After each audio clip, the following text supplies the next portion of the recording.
as a little introduction, how easy and fast it is to create all the different types of level elements within the CryEngine 2 editor.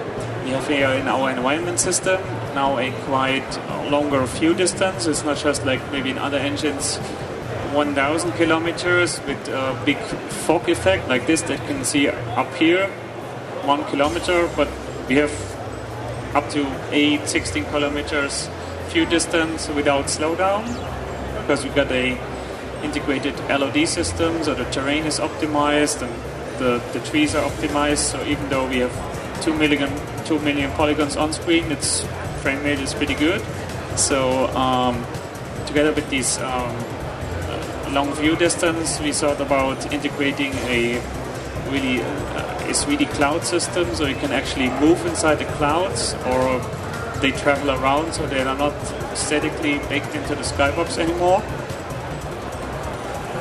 Let's move down a bit. Maybe here to the city. Let me show you the how we light the level. The lighting is done with our time of day lighting system. So you can say where the sun should rise, and you can say how bright it is, and what type of fog settings you can have, 0.5 maybe. As you move to the night, we get a star map. That's not a texture of the stars.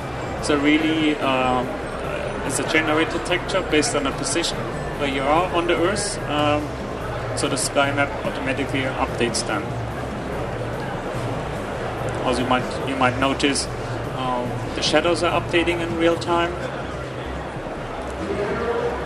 They are really, smooth, soft shadows. So even though they are real time, there's not a disadvantage using them.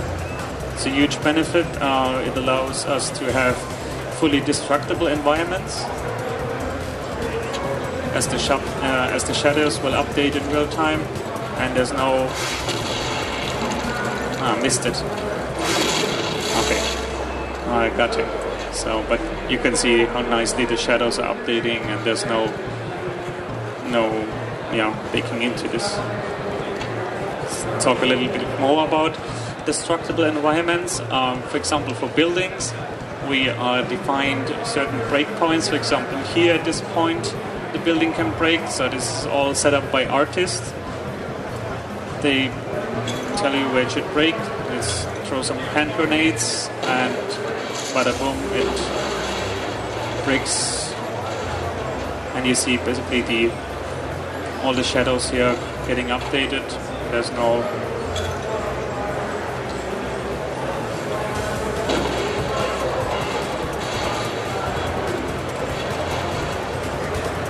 and they are resting, so there's no intersection happening anymore. About the creation tools, we get the integrated vegetation system, and the vegetation system allows the designer to literally paint forests and other type of natural environments based on certain functions, for example density or the elevation. So obviously underwater there should not be trees growing, so with all this set up and almost just one mouse click, you build your little forest. Let's make this not so fast. You build your little forest, and you can move around certain elements, rotate them, and make basically the forest as dense as you want to have them. Then on the ground, there's obviously right now there's grass. Let's turn on the procedural vegetation. So these are distributed objects based on the ground coverage. For example, if I paint the forest texture, I define within the vegetation system there should be little plants growing on them, and I can also define how dense this should be. For example, let's change the density to a bit more, and there will be more plants growing here. Or put it back and make the size variation different, general size different, and they automatically update in real time. It's a huge benefit when creating levels to have all these controls, so you can tweak them and define them depending on how dense you want to have the combat here in the section.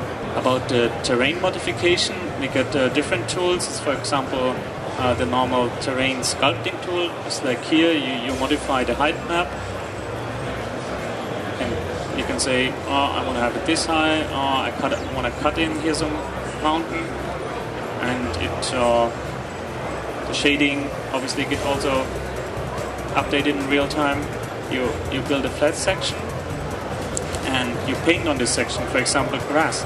And what you can do is you can say where the texture should be painted on. For example, this one I allow only to paint on a slope up to 45 degrees. So I paint here, and even though my cursor is over the steep section, it doesn't get painted there. Whereas on the other side, if I paint the cliff is just from 45 to 90 degree angle. So even if I paint on the grass, it's not painted on. So you can pretty quickly texture a level with these functions. As you might know, the height map is just a 2D thing that is extended up, and we can create mountains that are up to 10 kilometers high.